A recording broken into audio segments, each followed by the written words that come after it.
ఉల్లిని కోస్తే కన్నీళ్లు వస్తాయి. ఇప్పుడు కోయకుండానే కన్నీరు వచ్చేస్తోంది. 4-5 నెలల క్రితం అమాంతంగా పెరిగిన ధరతో వినియోగదారులను ఏడిపిస్తే ఇప్పుడు అన్నదాతల కంట కన్నీరు తెప్పిస్తోంది. నిజానికి మార్కెట్లో ఉల్లి ధరకు ఉన్న అనిశ్చితి వేరే ఏ పంటకు ఉండదంటే అతిశయోక్తి కాదు. టమాటో ధర కూడా దాదాపుగా ఇలాగే ఉన్నప్పటికీ నిత్యం వినియోగించే ఉల్లి విషయంలో ధరలు పైకి కిందికి ఊగిసలాడుతూ ఇటు వినియోగదారులకు అటు రైతులకు శాపంగా మారుతున్నాయి. ఉల్లి పంట ధర పెరిగినా తగ్గినా ఆ ప్రభావం పడేది అన్నదాతపైనే. వేసిన పంటలను పొలాల్లో వదిలేయలేక మార్కెట్లో విక్రయించలేక తీవ్ర ఆందోళన చెందుతున్న రైతన్నను ఆదుకునేందుకు కనీస మద్దతు ధర ప్రకటించినా వారి కష్టాలు తీరటం లేదు. పెట్టిన పెట్టుబడి తిరిగి రాక అప్పుల పాలవుతున్నారు.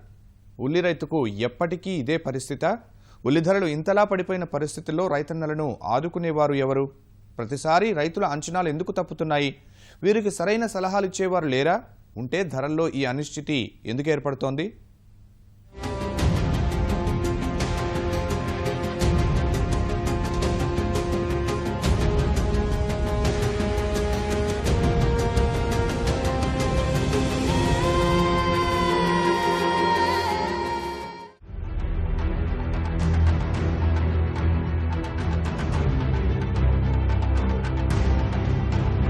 ఒకప్పుడు కిలో ఉల్లి ధర 80 నుంచి 100 వరకు చేరుకున్న సందర్భాలున్నాయి. ఇప్పుడు 100 కిలోలు 130 రూపాయలకు దరిదాపుల్లో ఉంది. నిన్న మొన్నటి వరకు ధర ఆకాశాన్నంటి వినియోగదారుణ్ణి గగ్గోలు పెట్టించింది. ప్రభుత్వాలు రాయితీపై ఇచ్చే కిలో ఉల్లిగడ్డల కోసం జనాలు బారులు తీరాల్సి వచ్చింది. ప్రస్తుతం ఇబ్బడి ముబ్బడిగా వచ్చిన దిగుబడితో ఉల్లి ధర ఇప్పుడు కనిష్ట స్థాయికి పడిపోయి రైతును కన్నీరు పెట్టిస్తోంది. నాణ్యత తక్కువనే సాకుతో మహారాష్ట్రలో అయితే రైతుల నుంచి ఉల్లిగడ్డలను కిలో రూపాయికే కొంటున్నట్టు తెలుస్తోంది. నాణ్యత ఎంత బాగున్నా గరిష్టంగా దక్కుతోంది కిలోకు 7 రూపాయలే. కర్నూలు ఉల్లి మార్కెట్లోనూ పరిస్థితి మరీ ఘోరంగా ఉంది. టోకు ధర కిలోకు ₹1.30 పలుకుతోంది. తెలంగాణలో ప్రభుత్వం మద్దతు ధర ప్రకటించడంతో రైతులకు కొంత ఊరట దక్కింది.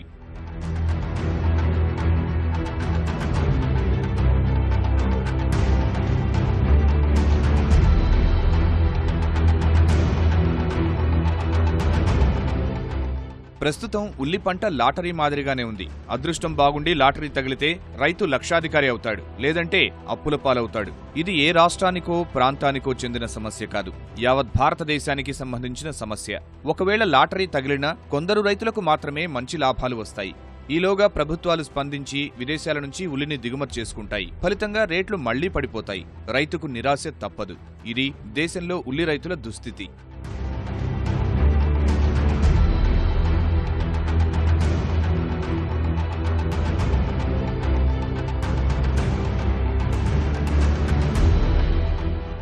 కర్నూలు జిల్లాలో అయితే గతంలో కొంతమంది రైతులకు క్వింటాలు ఉల్లికి సుమారు 5,000 రూపాయల వరకు వచ్చింది.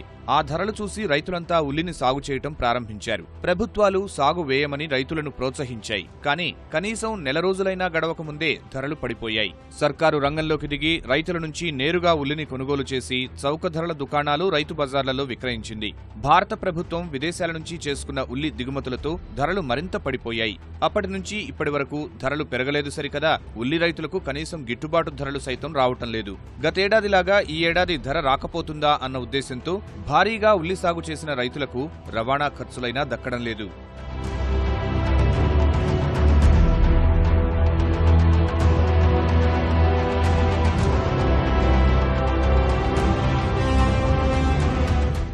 ఐదేళ్లలో చూసినట్లయితే పోయిన సంవత్సరం మనకి దాదాపు 26,000 హెక్టార్ల వరకు కూడా పడిందండి. అయితే కొంత అవేర్నెస్ క్రియేట్ చేయడం, అంటే మనకి రబీ పంట రైతులు ఏంటంటే ఖరీఫ్లో పోయిన సంవత్సరం మంచి ధరలు ఉన్నాయి, ఆ మంచి ధరలు ఉన్నాయి కదా అని రబీలో విపరీతంగా వేయడం జరిగింది.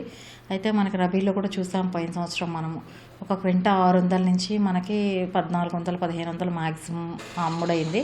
అయితే ఆ అనుభవం దృష్ట్యా కొంచెం రైతులకు మనము అవేర్నెస్ క్రియేట్ చేయడం వల్ల కూడా కొంత అయితే పోయిన సంవత్సరంతో విస్తీర్ణం తగ్గినప్పటికీ దేశంలో మహారాష్ట్ర, గుజరాత్, రాజస్థాన్, మధ్యప్రదేశ్ రాష్ట్రాల్లో ఉల్లి పంట సాగు ఎక్కువ. మహారాష్ట్ర, కర్ణాటకలో టోకు ధరలు భారీగా పతనం కావడం వల్ల అక్కడి రైతులు పెద్ద సంఖ్యలో హైదరాబాద్, తెలంగాణ జిల్లాలకు తరలిస్తున్నారు. తెలంగాణ, ఏపీలో పండే వాటితో పోలిస్తే మహారాష్ట్ర ఉల్లిగడ్డలు పెద్దగా ఎరుపు రంగు రంగుతో ఆకర్షణీయంగా ఉంటాయి. వాటికి ఇక్కడ టోకు మార్కెట్లో 5 రూపాయల నుంచి 8 రూపాయల వరకు ధర పలుకుతోంది. వినియోగదారుడికి మాత్రం ఆ లబ్ధి చేరడం లేదు. హైదరాబాద్ చిల్లర విపణిలో కిలో 12 నుంచి 20 రూపాయల వరకు అమ్ముతున్నారు. ఈ సంక్షోభానికి ప్రధాన కారణం అధిక దిగుబడులే. ఉల్లి పండే సంవత్సరాన్ని ఏటా జులై నుంచి మరుసటి జూన్ వరకు లెక్కిస్తారు. 2015-16లో పండిన ఉల్లిగడ్డలు జూన్ వరకు వచ్చాయి. అప్పుడు మహారాష్ట్రలో ధరలు పతనమవడం వల్ల భారీగా నిల్వ చేశారు. ఇప్పుడు ఖరీఫ్లో కొన్ని రాష్ట్రాల్లో వేసిన పంట వచ్చే నెల నుంచి మార్కెట్కు రానుంది.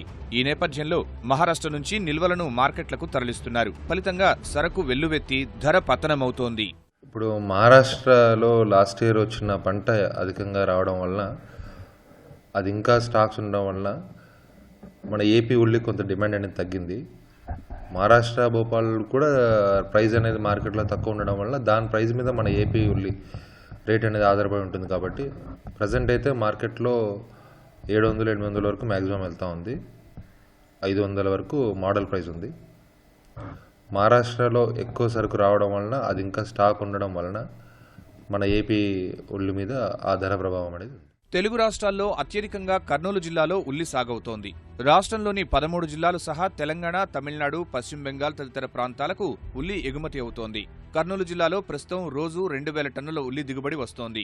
ఇందులో ఎక్కువ శాతం సరుకు కర్నూలు మార్కెట్కు వస్తుండగా తాడేపల్లిగూడెం, హైదరాబాద్, చెన్నై, కర్ణాటకలకు మిగిలిన సరుకు తీసుకువెళ్తున్నారు. ఏ మార్కెట్కు వెళ్లినా రేట్లు లేక రైతన్నలు లబోదిబోమంటున్నారు. కర్నూలుతో పోల్చితే మిగిలిన ఏ మార్కెట్కు తీసుకువెళ్లినా రవాణా ఛార్జీలు తడిసి మోపెడవుతున్నాయి. కనీసం లారీ ఖర్చులకు కూడా డబ్బులు రావటం లేదని రైతన్నలు వాపోతున్నారు.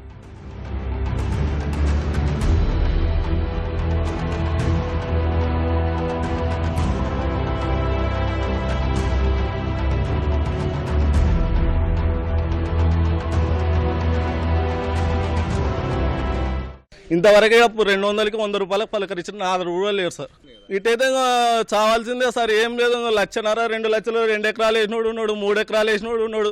దాన్ని బట్టి రైతులు ఆలోచించుకొని వాళ్ళకి చావే దిక్కు. అది అసలు కూలి ఖర్చుకు రాదు. మరి ఏం చేయాలి అర్థం లేనట్లున్నది. గవర్నమెంట్ పట్టించుకుంటే బాగుంటుంది. కానీ ఈ సంవత్సరం ఇట్లయిపోయింది. సరే చిత్రంగా రాస్తుంది ఈ సంవత్సరం. అసలు చాలా బాధగా ఉంది. మరి ఏం ఎక్కడ చోటు బాల్లో అర్థమైన పరిస్థితి ఉంది. వలస బాల్లో మరి ఎక్కడ బాల్లో మాకు పెట్టుబడి వేస్తే చాలు, కిలోకి 5 రూపాయలు ఇచ్చినా చాలు. అంటే నువ్వు అప్పుడు ఆటోమేటిక్గా 40 రూపాయలు వచ్చే పొలం మీద మరి ఇదొక 15,000 రూపాయలు.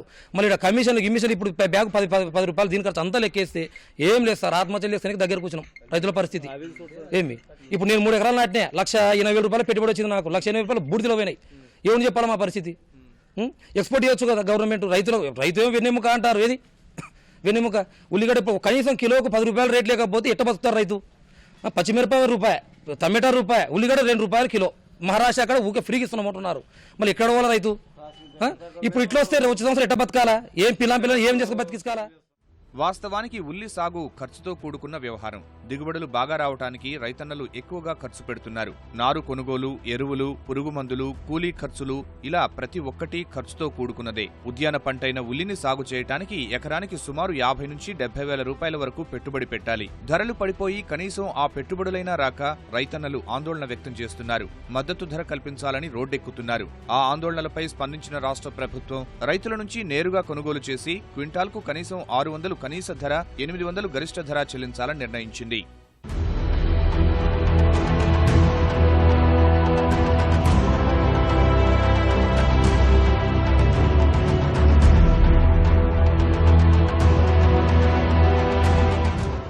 ఉల్లి గాని టమోటో గాని ఎవరైతే పండించినటువంటి రైతులు ఉన్నారో వారు ధర తక్కువగా అమ్ముకోవాల్సినటువంటి అవసరం లేదు. ఎక్కడ ధర తగ్గినా అక్కడ వెంటనే మార్కెట్ కమిటీ వాళ్ళు కొనుగోలు చేసి ఇతర జిల్లాలకి ఎట్పార్ కాస్ట్ కి అమ్మటానికి కూడా ముఖ్యమంత్రి గారు ఆమోదించడం కూడా జరిగింది. అంటే ఇక్కడ 6 రూపాయలు కొంటే ట్రాన్స్పోర్ట్ ఛార్జెస్ వేసి విశాఖపట్నమో, విజయవాడ, గుంటూరు ఇతర జిల్లాలకు తరలించి రైతుకు రేటు ఎక్కువ వచ్చేటువంటి విధంగా ప్రభుత్వం చర్యలు తీసుకుంటుందని కూడా నేను మీకు తెలియజేస్తున్నాను. తెలంగాణ ప్రభుత్వానికి కూడా ఉల్లి సంక్షోభం సెగ తాకడంతో కిలో ఉల్లికి 8 రూపాయల ధరను చెల్లించి నేరుగా పొలాల వద్దే కొనాలని ప్రభుత్వం ఆదేశించింది. అయితే వాటిని నిల్వ చేసే సదుపాయం లేక మలక్పేట టోకు మార్కెట్కు తెచ్చి అమ్మకానికి పెడుతున్నారు. మొత్తంగా రైతులకు చెల్లించే సొమ్ములో సగానికి పైగా మార్కెటింగ్ శాఖ నష్టపోతోంది. బయటి రాష్ట్రాలతో పోల్చితే కర్నూలులో పండే ఉల్లికి డిమాండ్ తక్కువగా ఉంది. ఇతర రాష్ట్రాల్లో భారీ వర్షాలు కురిసి పంట దిగుబడి బాగా తగ్గితేనే కర్నూలు ఉల్లికి మంచి గిరాకీ వస్తోంది. మహారాష్ట్ర, మధ్యప్రదేశ్, గుజరాత్ రాష్ట్రాల్లో పండించే ఉల్లి నాణ్యమైనవి, ఎక్కువ కాలం నిల్వ ఉంటాయి. కర్నూలు ఉల్లి చూడ్డానికి బాగా ఉన్నా ఎక్కువ కాలం నిల్వ ఉండదు. మన ఉల్లిలో నీటి శాతం ఎక్కువగా ఉండడమే అందుకు కారణం. అందువల్లనే సాధారణ కౌలు రైతులు భారీగా నష్టపోతున్నారు. పేద రైతులు బంగారం తాకట్టు పెట్టి అప్పులు చేసి ఉల్లిని సాగు చేస్తే పరిస్థితి ఈ విధంగా దిగజారిపోయిందని వాపోతున్నారు. మా పరిస్థితి ఉల్లిగడ్డలకు రేట్ లేదు, చాలా డౌన్ అయిపోయింది. అప్పల పాలైనాం, మా బతుకులు ఏమి ఏరమన్నాయి. మాకేమంటే కొన ఖరీదులు ఎవరు వస్తున్నారు ముందుకి. మా బతుకులు ఏమంటే చాలా హీనంగా అయిపోయింది. మా జీతంలో ఎప్పుడు చూడలేట రేట్లు, మా ధరలు ఏం లేవు. ఇక్కడ వచ్చి ఏం చేస్తావు? ఇక్కడ ఉండేది అప్పు 5,000 2,000 తెచ్చుకుంటే ఇన్ని అయిపోతుంది. మా బతుకులు రోడ్ల మీద పాలవుతున్నాం. ఈ రైతు పరిస్థితి ఎప్పటికీ ఇంతే. ఇంకా ముందుకంటే పోలేము. ఒక సంవత్సరం వచ్చే ఒక సంవత్సరం మళ్ళీ అప్పు. అదే సంవత్సరం ఒక యూనిట్గా దానికి ఒక రేట్ అనేది ఫిక్స్డ్ అన్న చేస్తే రైతుకి దానికి లాభం వచ్చే పండిస్తాడు, నష్టం అయితే వదిలేస్తాడు. ఇంకా ఆ పంటనే వదిలేస్తాడు. ఇప్పుడు ఈ సంవత్సరం మిగిలిన ఈ సంవత్సరం ఒక 3 ఎకరాలు వేసినానంటే 1.5 లక్షలు 2 లక్షలు అప్పు అవుతుంది. ఇంకా మళ్ళీ దానికి కూలోళ్ళకి అది ఇది అనుకుంటా లాస్. పోయిన సంవత్సరం లాభం వచ్చి ఈ సంవత్సరం లాస్. అంటే రైతుకి ఎప్పటికీ అప్పే, ఎప్పటికీ సుఖమే లేదు. బజార్లో కొనేవాళ్ళకన్నా సుఖం ఉంది, కానీ రైతు పండించేవానికి మాత్రం సుఖం లేదు. అసలు నీకు పెట్టడానికి ఇప్పుడు ఖర్చు పెట్టిన దానికి కూడా అసలు కూలోళ్ళకి కూడా ఇప్పుడు ఇవ్వాలంటేనే మేము ఇంకా తప్పుకొని పోవాల్సిందే ఏడు నుంచి బయటికి. వాళ్ళకి ఇవ్వాలంటే ఇప్పుడు పోతే డబ్బులు లేవు చేతిలో. వాళ్ళు ఖచ్చితంగా ఇప్పుడు పని చేసిన వాళ్ళకంటే ఖచ్చితంగా మనం అంటే ఇవ్వాలి. నువ్వు రైతు ఏం చేస్తావో మనకు తెలియదు, కానీ వాళ్ళకి మాత్రం ఖచ్చితంగా ఇవ్వాల్సిందే కదా. ఇప్పుడు ఈ రేట్లోనే నీకు కూలీలు కూడా కావడం లేదు. ఉల్లికి కనీస మద్దతు ధర రావాలంటే కొన్ని జాగ్రత్తలు తీసుకోవాల్సిన అవసరం కనిపిస్తోంది. ఉల్లి సాగు ఖర్చులను తగ్గించుకోవడం, ఏడాది పొడవునా రైతు నుంచి సర్కారే మద్దతు ధర ఇచ్చి ఉల్లిని కొనుగోలు చేయడం వంటివి చేయాలి. సర్కారు కొనుగోలు చేసిన ఉల్లిని రైతు బజార్లు, చౌక ధరల దుకాణాల్లో విక్రయించాలి. ఉల్లి దిగుబడులు ఎక్కువగా వచ్చినప్పుడు భద్రపరచుకోవడానికి గోదాములు ప్రత్యేకంగా నిర్మించాలి. గోదాములు నిర్మించుకోవడానికి వచ్చిన రైతులకు ప్రత్యేక రాయితీలు ఇవ్వాలి. అవసరమైతే ఇతర రాష్ట్రాలకు, విదేశాలకు ఎగుమతులు చేయాలి. అప్పుడే ఉల్లి రైతుకు మేలు జరుగుతుందని అంటున్నారు మార్కెటింగ్ విశ్లేషకులు.